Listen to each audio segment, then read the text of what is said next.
That's a groove. Patrice's groove. You gotta like that, right? That's Patrice Isley, and it is called Patrice's Groove, a very beautiful song.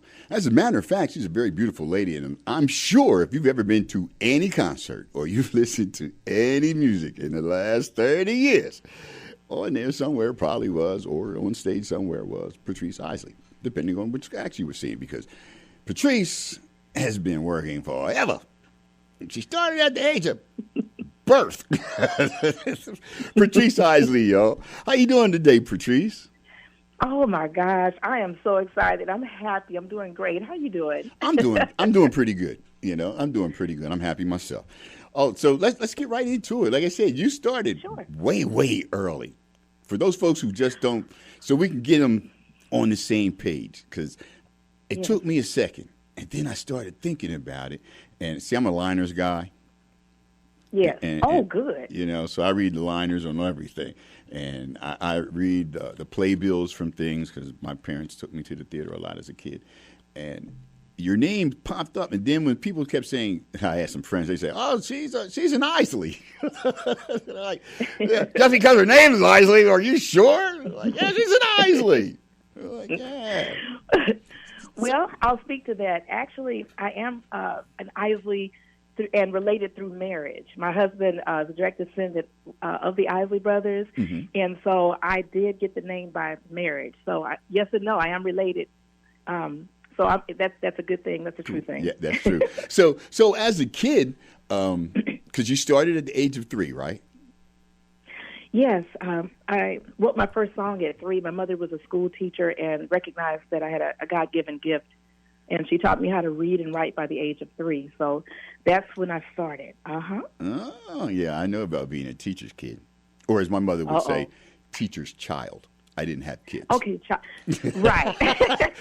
You know, I was like, okay, Mom, I got you. You know, so yes, well stated. Yes, it gives you a lot of structure, because they won't let you play around on the outside. So I assume that probably helped you a lot with practicing. It really did, and it was a warm environment, because my dad he would travel quite a bit, but he had a beautiful voice. So whenever he was around, he would sing. And then when he wasn't, I was a creative child, so I would put on shows anytime that anyone would listen. I get instruments. I would draft my sisters to be my background singers and musicians. So music was just always part of. I didn't realize it at the time, but it was part of my purpose and my call. So, cool. So your whole family are musicians? No, I wish. You made them play instruments then. Yes, like you pull out, little, I don't want to offend anyone, but little black children, you have the oatmeal box, the box, little drumsticks and spoons. Yeah. So the Jackson 5 were hot back then, so we would put their records on and do the robot, and I just dated myself. But it's okay. Yeah, but no one else played any instruments. So my dad, I think any vocal ease came from him singing throughout the house. He had a beautiful baritone voice and also could sing, first tenor and up and down the range. So that kind of helped you, because I understand you have 6 octaves or 7 octaves. I talked to my voice teacher. Well, I talked to my voice teacher recently. He said, you need to change that to 5 octaves. Because I guess I made him upset during the lesson. But I am blessed to have a wide... David Lee Brewer, that's him. You can look him up. Yeah. But one thing, when I first started studying voice, when I realized that this was part of my God-given mission and purpose to spread, hope and love and encourage people through music, I started studying, which was very, very key. And at the time when I was growing up, Minnie Riperton was around. Some of you veterans of music, you know who that is. It was before Mariah Carey and the rest of the young ladies that are out now. But I remember I wanted to be able to sing really high. And then I had this rich low register. So, so I have at least 5 octaves. Let me just answer the question. Okay. Well, I mean, that works for me. I guess that led you to being able to sing with all the different types of groups that you've been able to sing with, because you were on stage with Barry White, right? Yes, sir. That was Barry White I cut my teeth with him. I was young, and I had just moved to Los Angeles. I had gotten a call to sing back around on a recording for Teddy Pendergrass. And again, I was in my early 20s, and from that, I had certain doors open, And Barry White was looking for a background singer that had to have her passport and be ready to roll. So had her passport. Yeah. So you got to be prepared. Right, because back then, and I had bought my luggage. I'd only been in LA for about 5 days and was with a singing group with 2 other ladies. One was Nina Simone's daughter, and that's a story for another interview if you want. Okay. Great training. And Atala Shabazz was the manager. But at the time, I felt like I'm supposed to be touring. So I prayed, God opened the door, and Barry White was the first one. We went to Europe, and then from there it turned into 30 other artists, from El DeBarge to Philip Bailey from Earth, Wind & Fire, worked with Gladys Knight, tons of gospel artists, including Andre Crouch, recorded with Marvin Winans, and just tons of folks. It's on my website, patriceisley.com. So I say that with all humility. I'm extremely impressed. I mean, I started reading, and I went and found what I could say is probably even more in-depth list than what they have on where you can find it at, And I was like, wow, this girl just kept getting busy. I was like, I don't know how she had time for her own self. There were some sacrifices, but, I mean, there's nothing like being on stage. I'll just use Barry White for a quick example, where you have 15-piece rhythm section around you, 18 string pieces, and then you have this man's voice coming out of the monitor at you. I mean, sometimes I would almost forget to come in on my line because I was in heaven with his voice and all this music. So that's what got me hooked, And whether I was singing with veterans like a Barry White or with rappers like Coolio or demos that I used to go over to Death Row Records and sing, demos for different people like MC Hammer and folks, I just always felt grateful that I was given that gift. And then I am set to be able to use that to help people and give back. So, and it's amazing. You're able to just bounce from one genre to another. It doesn't bother you at all? No, whether I'm singing in English, Spanish. One time I had a session where I had to sing people from Cameroon, so I had to sing without an accent. I just love it. God gave it to me, and I did do the discipline part. Like I said, I still to this day take lessons from David Brewer. So, I can't take any credit. It's what God's given me, and He knows my heart. I want to help, and so that's what He's given me. So I just maximize it. There you go. Pedal to the metal. God said I'm gonna give you this, but you got to put the work in. And that's what you did. That's what everybody has to do to get ahead. God will give you the talent, but you got to put some work in behind it, because He's not just going to say, "Hey, there's the plate, eat." He's going to give you the plate, food. You're going to have to put the food on it. That's how it works. You got to put the cayenne pepper, the hot sauce. There you go. That's right. You got to season it up yourself. He's going to give you the meat. You got to fix it up. Yes, sir. Okay. Yeah. And see, I had great questions already. Okay. Let's talk about the new single that's out, Better. Oh. It's not a holiday song, but it definitely fits the reason for the season. Why did you write the song? The song Better was written right at the turn when things with the pandemic were increasing, and I was watching the news and seeing hurting people. And I wanted to speak and say a word that would help people to be encouraged to look and know that things were going to get better. And I was able to work with a young man named Eric Dennis. He's Billboard charted, wonderful producer that flew in town from Vegas.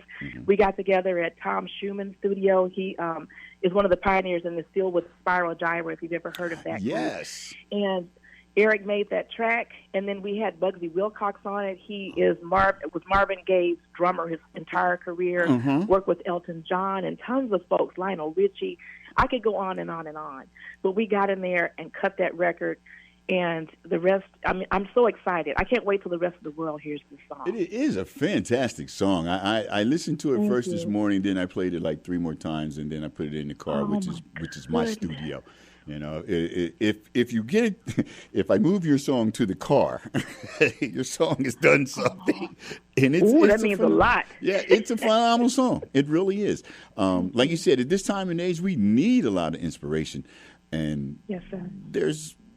I don't knock any artists because I understand what it's like to have to make a living off of the industry, and I don't knock anybody's choice in music, but it's tough right now when a lot of our younger artists repeat the same type of song over and over and over, and it really is not uplifting or what I would say have a road to anywhere other than drama. Right. Exactly. It's great to get songs that are uplifting and all. since we've been talking about all your tours, then we can go play better. What act Sure. or what show stands out the most in your mind? The one that's that one. I'm going to remember that one forever. Which one is that? Okay, so, one in particular was El DeBarge, and if anyone is like under 30, you can Google who that is, but just an amazing vocalist. I was in Los Angeles, and we had to, I got the call to go on Soul Train. Again, if y'all don't know what Soul Train is, you can Google that as well. But that weekend was so amazing because we did a radio interview, we did Soul Train, and then we performed at this place in Redondo Beach, which is, a part of L.A. County, and it was called The Strand. And to rehearse, he is so gifted. His ear is impeccable, and he would call me Madam Songbird. He would change the arrangements and have me doing all these high notes once he found out I could do it. And then all of a sudden, the car pulls up. His whole family comes into the rehearsal. His mom, his dad, his sisters. And so rehearsal just kept turning into church every time we would go.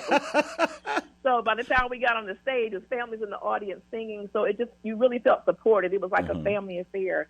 So sometimes artists can have egos, and we won't get into that. I'm supposed to be working on a book where I can talk about certain things now. But he was just a pleasure and gifted, and it was good music. Excellent. Well, I'm glad that you had that opportunity, and I'm glad that you were able to give us this interview, and I thank you so very much. Are you out on tour? Yes, I would say yes. Okay. I'm actually calling. I live in Las Vegas now. I'm in Baltimore, Maryland. I have a show that's coming up here this Sunday. I have a private event on Friday. So what we've been doing is people can reach me on patriceisley.com, my website, and follow me on social media at Patrice Isley. But what I'm doing, we've been doing private listening events. So they've been booking small venues, even homes, where there's a certain amount of people that we can guarantee. And then we come in, I bring that music, I act a fool. We have so much fun. And then I've been previewing some of the new music that's going to come out. And I mentioned some of the names of people that are on it. One is another gentleman, Morris O'Connor. He plays currently with Earth, Wind, and Fire. Greg Thomas, that's with George Clinton. I mean, there's some legendary musicians that are coming out on this new music that's going to be released right after the first of the year. Cool. And Patrice's Groove is the title cut, so thanks for playing that. No problem at all. I love that cut, man. Yeah. It's got a great groove. It's groovy. And I have other genres on there, and I am available for touring, so just reach out to us through the website. So cool. Thank you. You are more than welcome, Patrice. Patrice Isley, let's play better. Thank you so much. You have a great day and a blessed life. And I look forward to, as I'm sure they will, the rest of the music. Thank you. And I also want to say thanks to Blair Brown and Julian Blair Entertainment for booking this for me. And for you, God bless you in all your endeavors. Thank you. Thank you so very much. And I love you too, Blair. Y'all have a great, take care of yourself, Patrice. We'll talk to you soon. Great. Bye-bye. That's Patrice Isley. Here's Better.